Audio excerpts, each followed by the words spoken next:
Florida Panthers made a big deal on the weekend. They landed Seth Jones. Craig, you were a general manager in the league for quite a while. How much does seeing a rival make a deal impact the GM? Is Brad Treliving now feeling more pressure to get something done?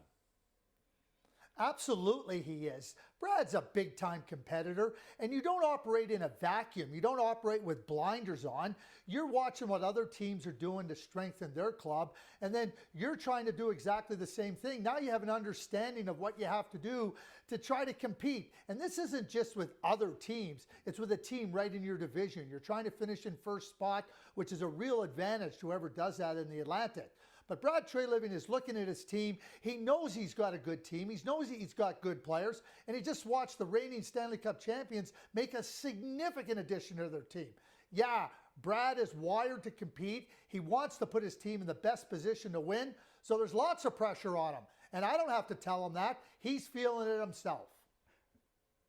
All right, so we know the Leafs are looking at up front, and they're looking to potentially out on the blue line as well. But in net, they're looking pretty good right now, Craig. Anthony Stolar's .927 save percentage is tied with Connor Hellebuck for best in the NHL. Craig, fill in the blank right now in the following sentence. Stolar's is the best Leafs goalie since Eddie the Eagle Belfour. And, you know, Eddie won a Stanley Cup. He's in the Hall of Fame. What they're looking for from Anthony Stolar's is maybe he can fly and soar just like Eddie the Eagle did. They have a goaltender that's excellent. He also benefits from the experience of being in Florida last year, winning the Stanley Cup.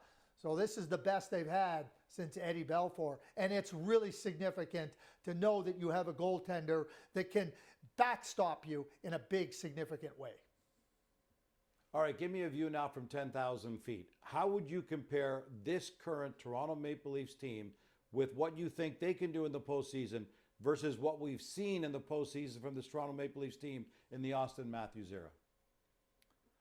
We talked about the goaltending. I think the goaltending's solid. I think Brad Treliving, the way he supported and added to his blue line, really, really significant. Tanev and Oliver Ekman-Larsson, their additions and the importance of those additions cannot be understated. They're playoff performers, and it takes pressure off of Morgan Riley. It takes pressure off of Jake McCabe. Now we go into the forward group, which is really good. We know that they have the top players. In addition, whether it be Braden Shen or somebody else, it's a reasonable facsimile, would be really good. But I look at this team and I look at the way that they're trying to approach down the stretch in the regular season to be prepared for the playoffs, which is different than previous teams. Previous teams, in my view, were kind of a one-trick pony. If they could create offense like they did in the regular season, they'd be successful. Well, that didn't occur. And trying to create offense in the playoffs is much different. Much, much different. You have to find different ways. I think this team is much more capable of being able to do that based on what Craig Berube has come in and tried to instill in the group. So I see a team that is better positioned to have playoff success than any previous iteration. They've had loads of regular season success. The Leafs going to the night, tops in the Atlantic, and they're a good bet to add a couple more points tonight. They entered tonight's game with twice as many points as their opponent, the Sharks.